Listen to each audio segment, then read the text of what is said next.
Well, at least they're admitting it's a failure. That's very different from what we see from most of these corporations out there where they pretend it's a success. We've seen with Snow White, they're pretending it's a success. With Ubisoft and Assassin's Creed Shadows, they're pretending it's a success. But here they're saying that Star Trek is dying, and Kaczynski's been very, very honest about this from his character here, which was a travesty. I mean, it was just a stupid character. I'm sorry about that, but you seem like a nice guy who at least tries to tell the truth in this stuff. And I hope he didn't get into too much trouble for this interview right here, because he says that Alex Kurtzman told him Star Trek is dying. Now, Kurtzman is not recognizing why it's dying in this, and we're going to get into that, because he just is a egomaniac who is the one destroying Star Trek, as we know. But they are admitting it's dying, at least to some degree. Now, this lends to rumors that Alex Kurtzman's going to be out at Star Trek with this new acquisition that's going on at Paramount, and that he's going to be out by the end of the year. They're saying that's a high possibility. He has been, according to rumors, told to pitch new Star Trek series to bring things going on at this juncture. But you can see in what Kaczynski says here that they really don't understand Star Trek or how to do it whatsoever, because they're taking all the wrong analysis from this, and it's sad to watch. It really is. Now, Section 31 was the biggest failure in Star Trek history. It was the worst movie in Star Trek history. It was so bad, and it was because of the writing. It was because it's Kurtzman's vision. And that's what we have here. Now let's get into this and get into his interview and piece this apart, because there's a lot that he actually went over. I'm very surprised he went at this at length like this, like I said. Please hit the like and subscribe button and join us here as we talk about all things in science fiction, especially Star Trek. If you are a Star Trek fan, if you like classic Star Trek writing, you're going to love what I got right here. This is called the Orion War. This is my sci-fi baby universe. You are going to love this. And I can't state enough that this is where Star Trek fans should be. I'm trying to get you guys as an audience, get away from the brand real quick, because the brand is not what it was. It's just a skin suit, and get back to the heart of science fiction for what you loved it for. This is where it's at. So this is about a human spy who embeds himself on an alien starship in the middle of a war between the Earth and the Orions. And with this, he has to bring back information to Earth that's crucial to the war, and he runs into some very interesting science fiction-y problems with the aliens. It is Star Trek really done well. If you like Deep Space Nine, this is going to be for you. And I'm actually doing a new series that spins out of this, that's full space exploration, that's more in the TNG element. We're doing it. So while they refuse to give you what you want, we've got it right here. And these are in the books, which makes it even better, because books are better. Check it out. It's in the description below. We've got it on ebook, print, and audio. It's a full trilogy right now. There's going to be a new full trilogy coming later this year for you as well. And lots to read. It's a great spot to be a fan of science fiction right here. And I'm glad you found me, my friends. Thank you so much for allowing me the privilege of showing this to you. All right, so Star Trek has been a bad state for several years. In Section 31 Star, it stated that Alex Kurtzman told him point blankly that Star Trek is dying.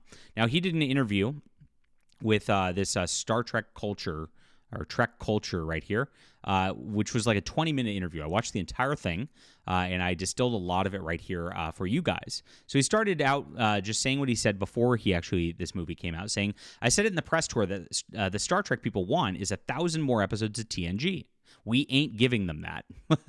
It's amazing right here. So here's just a full stop. If you're a producer and you have money for a budget for a Star Trek show, and you know this, and your actors know this, your directors know this, your writers know that the Star Trek people want is 1,000 more episodes of TNG, and you say, we ain't giving them that, you should be fired immediately. This is immediately a red flag. Get rid of Alex Kurtzman, because this is not what's going to revitalize Star Trek, very obviously. Now, we've had, of course, Discovery failed to do this. We've had Picard fail to do this.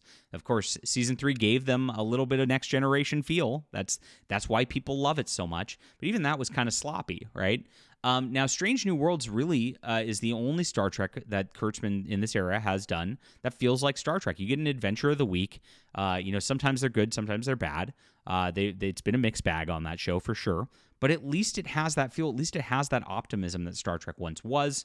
And that's exactly what people were looking for. And that's why the ratings on Strange New Worlds are so much better than what they were on Discovery. It's pretty obvious. And same with Section 31. It's lower than all of them. The expectations that people have is that they're also saying, I've seen a lot of people saying online, this is for the first movie we've had since Star Trek Beyond. It's not a shadow of that. He blames the budget here. He says, first off, that was a $200 million movie with an unlimited runtime. Could have been as long as they wanted. We had essentially 2 episodes of A Strange New Worlds budget to make an entire movie starring Michelle Yeoh. Had to be limited to 95 minutes and not longer. It's an unfair comparison. So he's blaming the budget, and he's blaming Michelle Yeoh because she actually blew a lot of their budget, which is true. They actually spent a ton of money on her for this, and the runtime. Well, people have made good movies with that kind of runtime for decades. This is ridiculous to say that you can't do that in this situation, especially when you already have all the backstory and setup and all that. Now, they threw a lot of unnecessary crap into it that made no sense, and it was all over the map. The tone didn't make any sense. It didn't feel like Star Trek whatsoever. That was the problem. It had nothing to do with your budget and any of that. If you give me that kind of budget, I'll make you the best Star Trek TV movie you can ever find, right? He says, I knew people would have an extreme reaction to it when it came out. So again, they knew it was going to be a failure. They knew this wasn't going to work. And here's where he plays normal Hollywood. Am I disappointed by the cruelty? Yes, because we are meant to be better than that in Star Trek fandom. We're not Star Wars. We're meant to be kinder. Pretty funny on the Star Wars thing. We're not meant to be online trying to hurt people's feelings. Okay, criticism is not hurting people. I'm getting so sick of these people doing this. You guys make an intentionally bad product, an intentional product that you said in advance you knew Star Trek fans were going to hate, and then you're saying that Star Trek fans are hurting your feelings because they hate it. I mean, I want to pull my hair out when I see stuff like this. Just stop making things intentionally that fans are going to hate. It's not that hard. I mean, you'd think, right? If you actually tried to make a Star Trek, if you tried to do something Star Trek fans would love, that would be simple. And it gets really wild. I mean, he keeps going. I mean, like I said, this gets me agitated when I see stuff like that. I'm a firm believer that if you love Star Trek, you must be a good person. If you're a good person, you don't do things like that. Is it disappointing to see some of that reaction? Of course it is. Is it surprising? No. So he's not surprised. So of course you're going to get that reaction. You know what you made. So this is what he said. And he doubled down. This is the line where it's like, okay, I don't feel bad for you anymore, bro. Star Trek isn't for you. It's for everyone. Now, what does that even mean? Because the Section 31 was clearly for no one. No Star Trek fans wanted this. No outside fans were going to come in on this. It's obvious. You said yourself you knew it's going to be a failure. How is it for everyone at this point? I hate this kind of thing. This is gaslighting the audience right here. That means if you don't like Star Trek, that's fine. Don't like it. Don't ruin it for everybody else. So we're supposed to not be critical of this stuff here. There's nobody that's ruining Section 31 for everyone else except for you guys who made this film because it's such a piece of crap is really what it is. I mean, let's not mince words here. He says, I'm seeing, this is crazy, a lot of positive reactions from people who don't know Star Trek that well. Sure. They always say this kind of thing, that there's this magical other audience that they were actually going for, but they never show it. They never show that these people actually exist. And the reason is because they don't. They really don't. And he says those are the people they're going for. And that's the problem. They're going for not Star Trek fans. They're going for not sci-fi fans. They think they can bring in this new demographic by, I don't even know what they're thinking, by telling a terrible story. It's just not going to work. It's pretty obvious on that level. And so that's where he's at with this. So this is where he gets into what Kurtzman says and where it gets really interesting. He says, when I got this job, I was like, why are they doing a Section 31 movie? Yeah, that's what we all said. It's going to be hated from the get-go. Yes, you knew this. You knew this. It's weird how they can act like this. Star Trek isn't for you. It's going to be. They can do this all in the same interview. It's like, do you listen to yourselves? No one's going to want to watch a Section 31 movie. We're doing a TV budget movie. This isn't going to be what people want. Correct. Then I spoke to Alex Kurtzman and the director. They explained to me that Star Trek is dying. I don't know if people know that. Okay. Well, hello. Star Trek is dying for this reason. Right here, why are they doing a Section 31 movie? It's going to be hated from the get-go. No one's going to want to watch this. Yes, that's why it's dying. They are doubling down on these Kurtzman vanity projects over and over and over again that people don't want, and because of this, it's dying. That's very, very simply what's happening here. Now, he goes on to explain it, and this is what he's going to blame aging fans and all this stuff, but this is not what's really happening. The truth of the matter is Alex Kurtzman has destroyed the Star Trek goodwill and brand all the way through.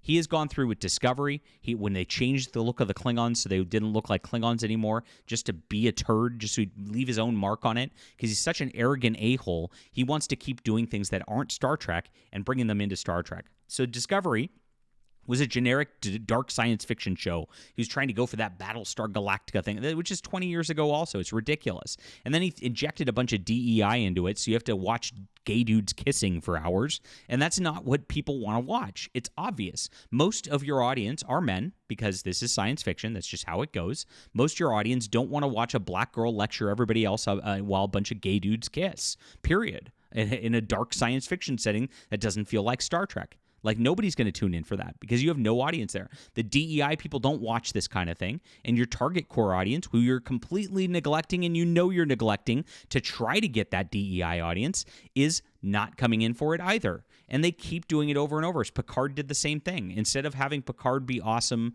and really give you some good stuff in the first couple of seasons when Kurtzman showrunned it, right? He just tried to make DEI the show, and he had lesbians running around in space while Picard was haphazard and aging and all that, and it was terrible to watch. It only worked when Kurtzman stepped back, somebody else took over showrunning, and then it felt like Star Trek a little bit in the third season. That was it. Strange New Worlds, he's not showrunning it. He's not really a part of it, and that's why it kind of feels like Star Trek.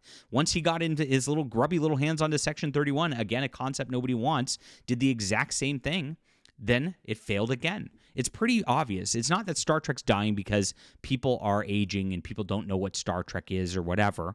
And this is where they make the excuses. Star Trek's fan base has never been enormous. It's been small and dedicated. That dedicated group is aging. We're going to lose Star Trek if we don't bring in new fans, new eyes, new ways of getting people to love what we love. And so their concept of this, and what Alex Kurtzman and all of their concepts always are with this, is let's not make Star Trek. Let's not make it actually an adventure serial that appeals to men. We need to do something else. Maybe a Star Trek cooking show, like a reality show, or maybe a Star Trek comedy, or a Star Trek cartoon. Like that. That's what they do. They try to like ape other shows, and it doesn't work within the Star Trek universe because it's not Star Trek. And so it feels like a poor copy of other shows, and that's why people don't come in. So this is what they're trying to do. They're trying to get new people by trying to make Star Trek into something else that it's not, rather than actually just trying to do an updated, cool technology, nice-looking Star Trek that actually does what Star Trek does. Like I said, Strange New Worlds is very close. It's a little off, but there's some things I have critical about it. But it does have at least a little bit of what Star Trek could be in it. And if you just stay on the formula a little bit, honestly, all you got to do is do Star Trek Legacy, make it set after the Next Generation Deep Space Nine. You have those guys cameo periodically. You have a new starship and crew who's the new Next Generation and all that. And guess what? And you make it an adventure of the week and stay away from all the gay crap, and you will have a successful show, period. It's that simple. But hey, they won't do it. They won't. I mean, I get agitated with this stuff, obviously. But at least they're admitting it's failing, I guess. At least they're admitting it's dying. They just won't admit why. Leave a comment down below with what you think about this, my friends. Interesting interview. Hit the like and subscribe button. And please check out the Stars Entwined if you like classic Star Trek. Again, this is for you. I write it for you guys. This is the place to be. You're going to love this. I'm a very prolific author, so it's a good place to be a fan as well. Thanks for joining us, joining our community. We have a Discord in the description below, too. Happy to interact with all of you. And grab these books and get it on ebook, print, or audio today. I can't wait for you guys to get started on real science fiction. We'll be back soon.